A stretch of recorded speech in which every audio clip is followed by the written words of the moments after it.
অনবরত নেড়ে নেড়ে বড়িগুলো লাল লাল করে ভেজে নিলাম। এখন একটু জলা জলা আছে, কিন্তু ডালের বড়িটা দিলেই ঝোলটা শুষে নেবে আর তরকারিটাও মাখা মাখা হয়ে যাবে।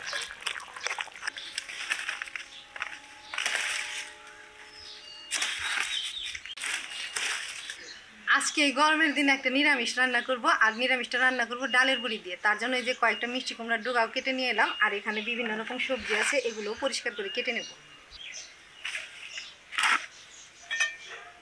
নিরামিষ রান্নার জন্য এখানে বেশ কয়েক রকম সবজি নিয়েছি পটল, ভেন্ডি, আলু, ধুম্বা, আমরা ধুম্বা বলি এটাকে, কেউ কেউ ঘেরাও বলে, বেগুন, টমেটো আর পুঁই শাক খেয়ে ফেলেছি, ডাটাগুলো রেখে দিয়েছি, এটাও নেব।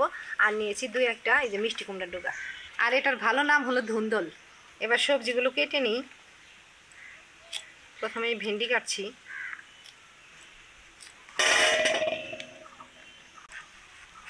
পটলের এইভাবে খোসা ছাড়িয়ে নিলাম,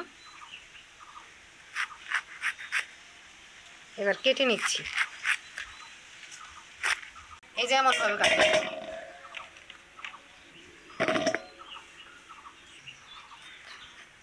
পটলের মতো করে খোসা ছাড়িয়ে নিচ্ছি।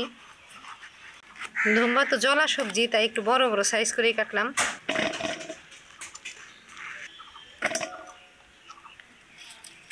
পুঁইয়ের ডাঁটাও কেটে নিচ্ছি।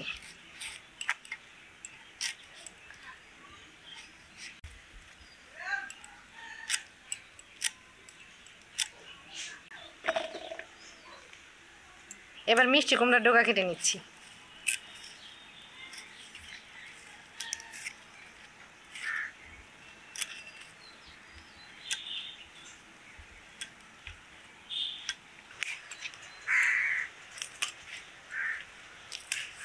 সব কিছু কেটে নিলাম। নিরামিষ সবজিতে আলুর খোসা সহ দিলেই ভালো লাগে। এবার পরিষ্কার করে ধুয়ে নিয়ে আসি।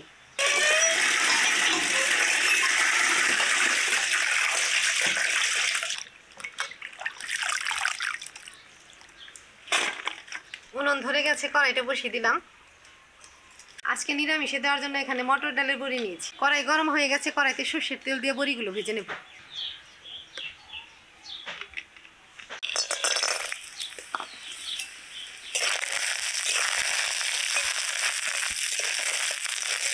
অনবরত নেড়ে নেড়ে বড়িগুলো লাল লাল করে ভেজে নিলাম। এই কড়াইতে আবারও একটু তেল দিয়ে দিলাম। এবার ফোড়ন দেব। ফোড়নে দেব শুকনা লঙ্কা, তেজপাতা আর পাঁচফোড়ন।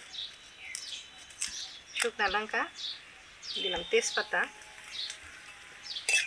দিলাম, পাঁচফোড়ন। এবার ধুয়ে রাখা সবজিগুলো দিব।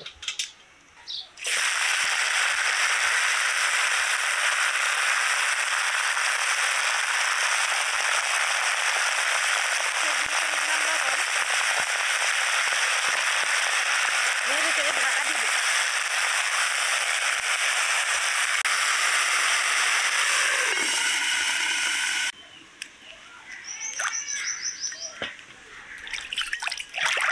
কাঁচা লঙ্কা চিড়ে নিচ্ছি। এই রান্নাতে তেমন কোনো মশলাই দেব না।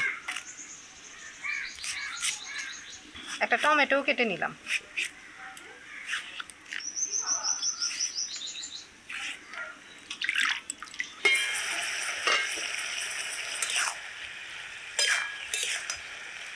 এবার কাঁচা লঙ্কা, টমেটো কাটাগুলো দিয়ে দিব।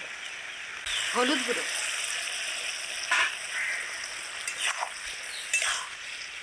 হলুদ গুঁড়ো দিয়ে নেড়ে চেড়ে মিশিয়ে দিলাম। সবজিগুলো এতটাই তরতাজা, আর কোনো মশলা না দিলেও ভালো লাগবে। আর এই এমন কম মশলায় আমার ঠাকুমা নিরামিষ রান্না করতো। আজকে আমি তার মতো করে নিরামিষ রান্না করছি। শুধু নামানোর আগে একটু ভাজা জিরের গুঁড়ো দিয়ে নামাবো।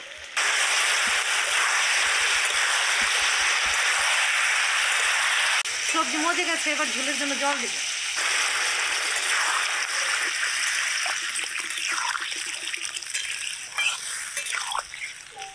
আবারও ঢাকা দিয়ে দিলাম।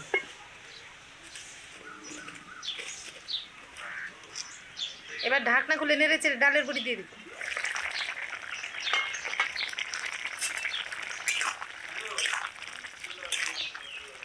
এখন একটু জলা জলা আছে, কিন্তু ডালের বড়িটা দিলেই ঝোলটা শুষে নেবে আর তরকারিটাও মাখা মাখা হয়ে যাবে।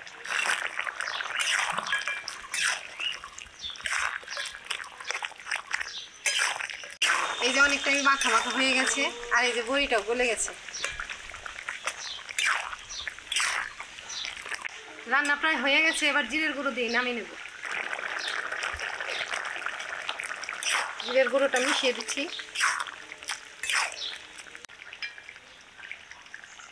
এবার গামলাতে নামিয়ে নিচ্ছি।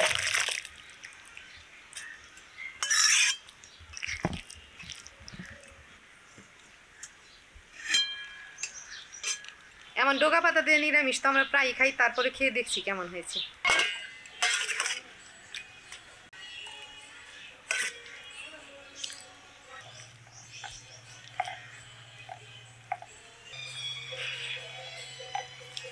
এরকম সাধারণ রান্না বান্না দেখতে তোমরা চ্যানেলটা ইউটিউব থেকে সাবস্ক্রাইব করো, ফেসবুক থেকে ফলো করো, লাইক করো, আর প্লিজ ভিডিওটা শেয়ার করে পাশে থেকো।